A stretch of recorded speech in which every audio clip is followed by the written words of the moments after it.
Hi, so we're back and we start talking about fluid kinematics now, right? And so as I mentioned, the kinematics is a study of the appearance of motion of a fluid element.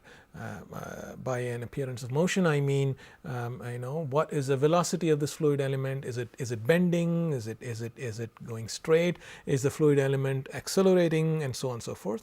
So we consider this without explicitly worrying about what's causing the motion, yeah, without explicitly worrying about the forces acting on them. And before proceeding, it's important to also focus a little bit on this word, fluid element. This thing, what really does it mean? It's a bit of a fuzzy concept. It's for instance, if you consider this room, which is several feet long, a fluid element would be something that's I don't know, about 10 inches, a square of about 10 inches on one side. That would be an acceptable fluid element. It's small in comparison to the room, but still large enough so that the continuum hypothesis holds. In other words, in a cube of about 10 inches on one side, there are still many molecules, so that it's meaningful to apply the continuum hypothesis to consider the fluid element as a valid candidate for studying as a continuum. Yeah, so it's not as if there are just 2 or 3 molecules inside this fluid element. There are many molecules, so that the number of molecules is much larger than 1. So it's meaningful to apply the continuum hypothesis to this fluid element. At the same time, it's small enough such that there can be many fluid elements inside this room. So it's in between. It's kind of a mesoscopic concept. So it's important to understand this before going ahead. And so by way of kinematics, there are 2 kinds of descriptions possible. One is called the Eulerian description. And what this refers to is the fluid flow as seen by an observer in the lab frame. In other words, you're standing outside and you're watching a fluid flow in front of you, say in a pipe or so. So you're standing in the lab and you're watching the fluid flow by in a pipe. Yeah. A fluid variable such as density, velocity, or something like that is like density or velocity, say density n or velocity v. Yeah, this is expressed in terms of the position x and time t. Yeah, so there are 2 variables that characterize any variable. This f can be density, or f can be n or v. Right. So depending upon what it is, it can acquire the appropriate character. If you're talking about density, it's a scalar field. If you're talking about velocity, it's a vector field. Right. So so that's the Eulerian description. The other description is what's called the Lagrangian description. The Lagrangian description is the flow of fluid as seen by an observer sitting on a fluid parcel. So you're not outside in the lab watching fluid flow by. On the other hand, you're actually sitting on the parcel of fluid. It's equivalent to what some people call the particle picture. Yeah. So in this case, f, whatever it is, f can be density or velocity. It's a function of the position of the fluid parcel x naught at a reference time t naught and time t. There's really no think about this and this will become clear to you. The main thing is to realize that one is a description. The Lagrangian description is a description where the observer is sitting on a fluid parcel and watching changes, whereas the Eulerian description is one in which the observer is in a lab frame and watching changes in the fluid. The reason we are introducing both of these is depending upon the situation, there are advantages or disadvantages to considering one or the other of the descriptions. It's useful to be conversant with both.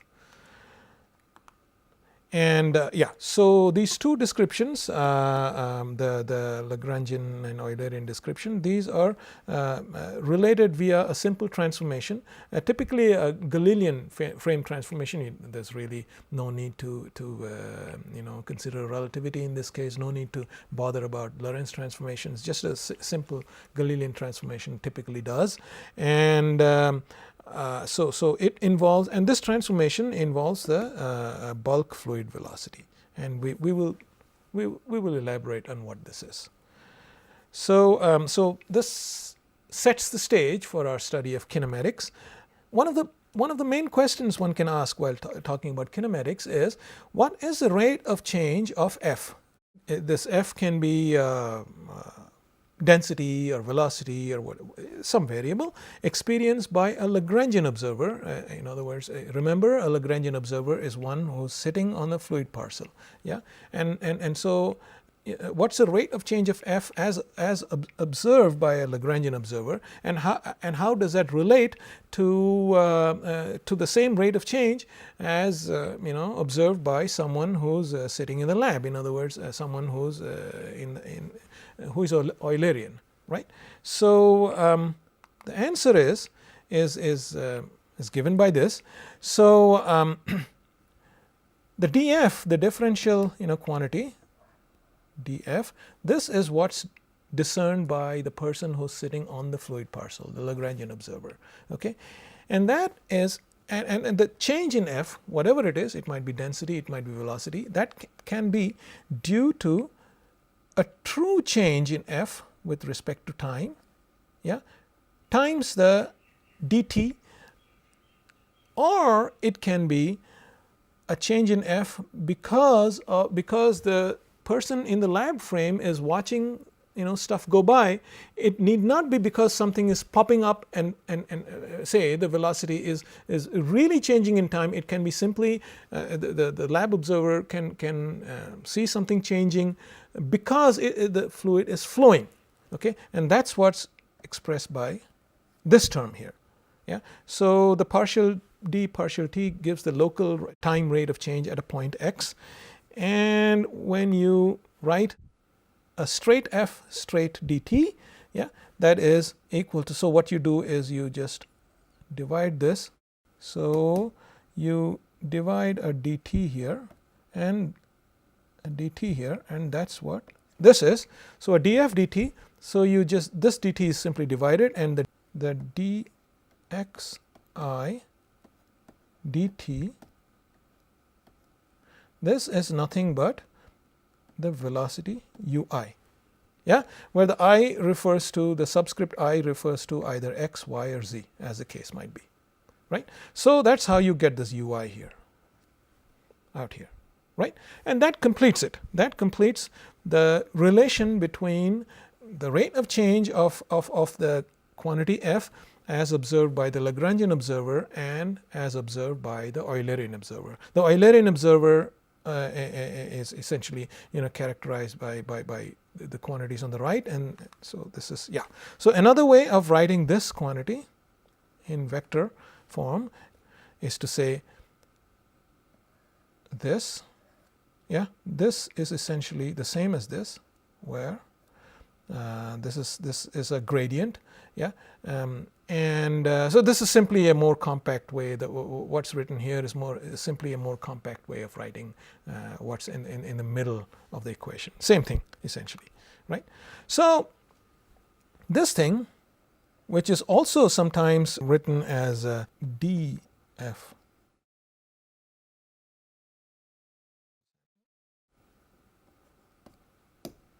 yeah, this is what's called the material derivative, and this is the total rate of change in the quantity f felt by a Lagrangian observer, by an observer who's sitting on top of the fluid parcel.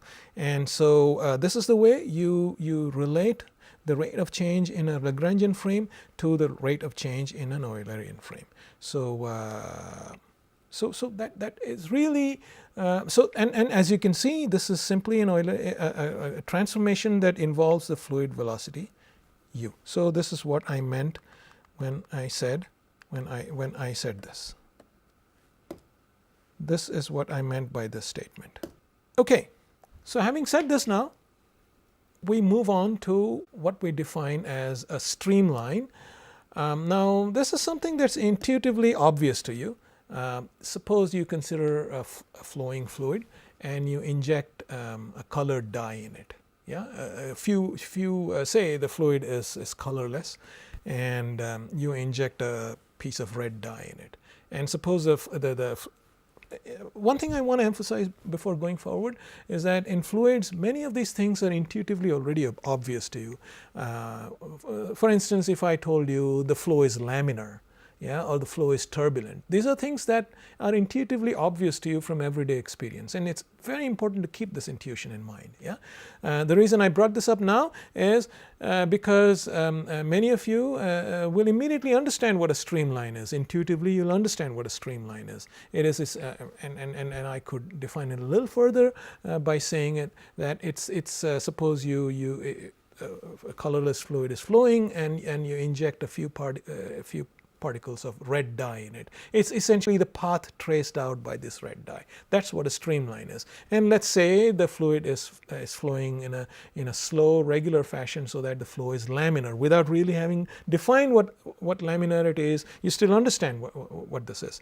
So this is what a streamline is. So let's try to define it in a mathematical way. Really not that hard. The prelude to that is this statement here. If the modulus of the velocity u, the velocity is written as u, if the modulus of the velocity is some quantity q, and we define a streamline coordinate s. Okay, so a streamline would be this, and the streamline could be bending like this. So this s would be simply moving along the streamline. It's neither x nor y, it's a combination. Okay? So the streamline coordinate is one that points along the local direction of u. So here it would be here, here it would be here, and like this, and so on and so forth. This would be essentially the direction of s. Okay? So why are we talking about this? This is because the material derivative, which we talked about in the previous slide, this quantity here, can be written in terms of the streamline coordinates, like, well, this is again the definition of the material derivative from the previous slide, and this can be easily written, in other words, this guy can be written as this. It's a little easy, so you don't have to deal with a gradient, you can simply deal with a simple derivative like so, df ds, where the s is of course along the streamline. Yeah, neither x nor y, but along the streamline, thinking about a two-dimensional flow. Yeah, so you see the equation on the second equation here, df dt plus q df ds, this is a little easier than the equation in the middle. Another way of defining a streamline is if the ds, if a differential element along the streamline is characterized by dx dy dz, and also the velocity is characterized by ux uy uz, a streamline can be defined by this. This is how a streamline is defined. And I urge you to try to figure this out, why this is so.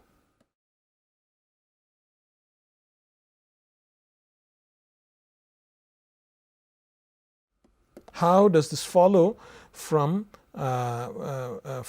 this definition of a streamline?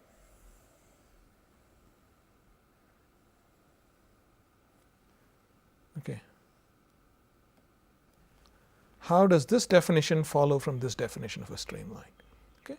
So this is yet another way of thinking about a streamline. From a mathematical point of view, the advantage of thinking in streamline coordinates is the convenience that it offers in simplifying the material derivative. Yeah. Equivalently, yet another way of thinking about it, and this follows directly from this definition. ds cross u is equal to 0. This and this follow quite simply from each other, and I urge you to think about how this follows from this.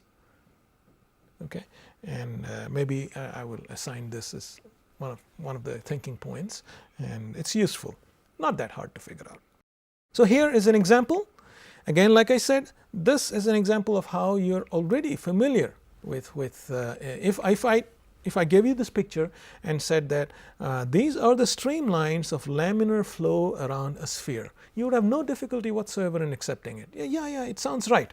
Yeah, think of a sphere immersed in a fluid that's flowing relatively slowly in a steady manner, and think of little parcels of dye injected here, and here, and so on and so forth, and think of the path that this dye traces. Yeah, and that's what it'll look like. Okay, because of the presence of the sphere out here, the fluid sort of tends to avoid the sphere and go on like this, and far from the sphere, the streamlines are almost straight like this, as though the presence of the sphere did not affect it at all. Okay, so all this talk about streamlines, all these definitions, this definition and this definition here, all of this is the practical use of this definition.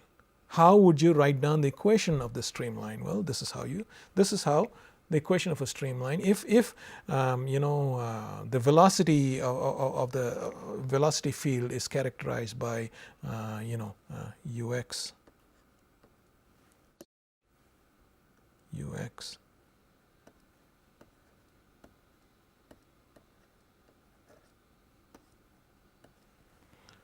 like that. That's how the velocity field is characterized, and instead, if you wanted to write it in terms of stream coordinates, this is how you'd write it. Okay, so this is the practical use of a streamline. And now, if I showed you this picture instead, right, and told you that these are streamlines of turbulent flow around a sphere, again, you would, intuitively you would have no difficulty in accepting this statement. Yeah, sure enough, this sort of looks like all these little things that you see here are essentially, these are little vectors like this and like this and like this and like this. That's what these things are here, and you join these little vectors around, you get a streamline, and these streamlines are all tangled at the back, and this represents a turbulent velocity field where the velocity is changing in a rapid, unpredictable manner. And so if you join the little arrows all throughout, like so, for instance, like this, you would get a streamline that's often quite tangled like this. Yeah, and obviously the equations of these, the appearance of these streamlines are not as regular as what it would be for a laminar flow, but nonetheless, I just wanted to show you this picture to illustrate the point that these things are intuitively obvious without really going into the details of what constitutes turbulence and so on and so forth. Yeah, and turbulence is one advanced topic in fluid dynamics we'll probably not have enough time to cover in this course, where it's, I dare say, one of the last frontiers of classical physics. Very, very interesting field with a very wide variety of applications. And as some people have very rightly said, turbulence is a norm rather than an exception. Consider a tap, a faucet in your home, and you turn on the water. What do you think is the character of the water flowing out of the faucet?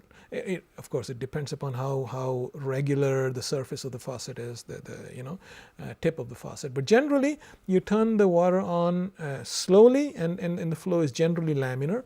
But you increase, you increase the tap. Essentially, you rotate the tap counterclockwise even more, and the water flow starts to become irregular, and you can imagine the streamlines of flow becoming irregular and tangled and resembling the streamlines here.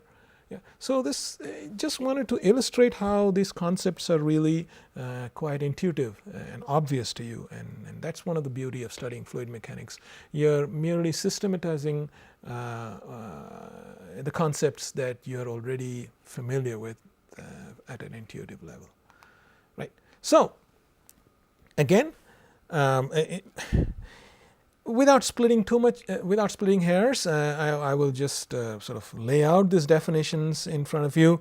There is technically a difference between what's called a path line, which is the trajectory of a fluid parcel of fixed identity, okay, whereas a streak line is something that shows the current location of all fluid particles that have passed through a fixed spatial point. In other words, for instance, inject dye or smoke or some kind of tracer, and this is really what we've been talking about as a streamline all this while. And importantly, it's a streamline, a path line, and a streak line are all equivalent for what's called a steady flow, for a flow that's like this. Yeah. Nonetheless, while it's kind of intuitively obvious what a steady flow means, it's useful to think about what precisely steady means. Yeah, even though it's intuitively obvious to you from a mathematical point of view, it's useful to think, or even from a conceptual point of view, it's useful to think about what precisely the word steady means. I don't want to dwell too much upon the differences between these definitions. I just wanted to make you aware of it, and we will move forward. Let's talk about something that's called a stream function. In this case, it's defined by it's called psi, and the way, and let's now talk only about two-dimensional flows. And so you know there are only two coordinates, x and y, like this. And the stream function, this is how the stream function is defined. You first of all you assign you take the curl, and this is a scalar function. The psi is a scalar function.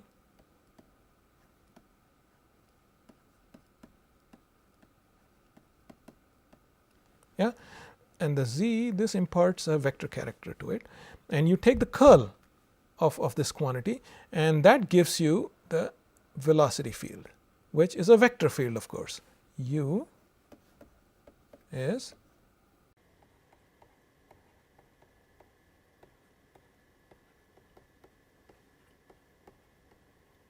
right. That's what this is. So this is how a stream function is defined. There's a reason for this definition. There's a reason for popping this on you. We will come to that. We will see why it's useful.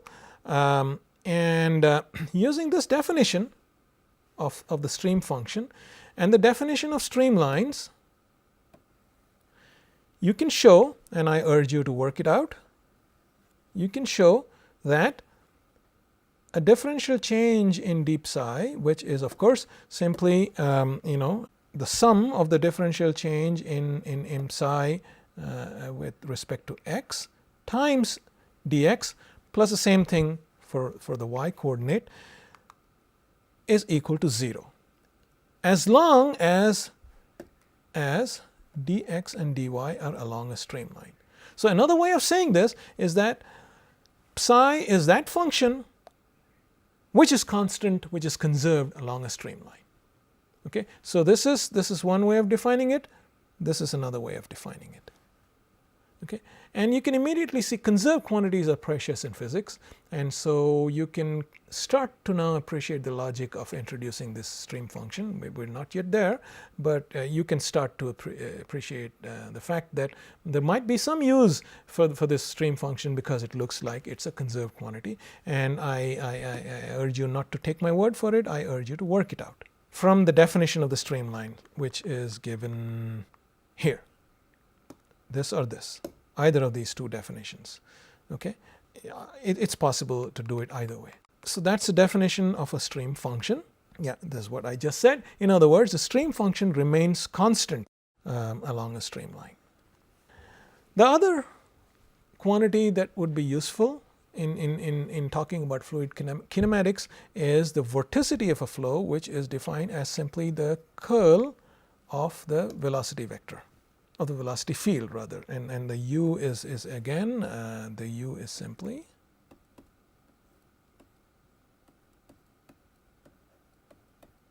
and so on and so forth. Yeah. So this is what's called the vorticity. That's the definition. And if the vorticity of a flow is 0, if omega is 0, we say that the flow is irrotational. And for irrotational flows, one can, it's a very useful thing, one can define something called a potential such that the velocity field is given by the gradient of this potential. Why is this? Simply because the, in general, curl of anything is always equal to 0. Okay, this is something that arises from basic vector calculus. The curl of a gradient is always equal to 0. So if the curl of the velocity is equal to 0, it's possible to express a velocity as the gradient of something called a scalar potential. Okay, and you know there's a lot of use for this quantity phi, which we will see in a minute. And therefore, from these two definitions, it's possible to show that this is true. This is yet another property that I would urge you to work it out.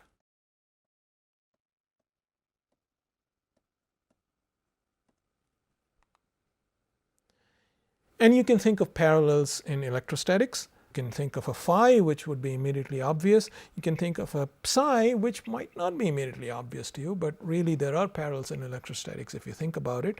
And there are parallels to the Cauchy-Riemann conditions in complex algebra. Really, in a way, you can think of introducing the phi and the psi simply so that you can apply complex algebra easily to studying two-dimensional fluid flows. It simplifies the math greatly and allows you to use certain elegant results which would which simplifies life essentially. Right. So having sort of laid down the basics of fluid kinematics, we will next go on to start talking about conservation equations. And we will start with the momentum conservation equation, which is simply F equals m. Well, we'll start with mass conservation, which essentially says that mass can neither be created nor destroyed. And then we will start talking about momentum conservation, which is essentially F equals ma. And so these are the basics of fluid dynamics, and we'll spend a fair amount of time introducing these conservation equations to you, and especially the momentum conservation equation in different guises, which are called the Euler equation if there's no viscosity. It's called the Navier-Stokes equation if there is a viscosity. And that's the reason we introduced viscosity fairly early on, because it's useful to understand the character of these equations as and when we and understand the physical import when we come across them. So that's what we will take up in the next module. Thank you.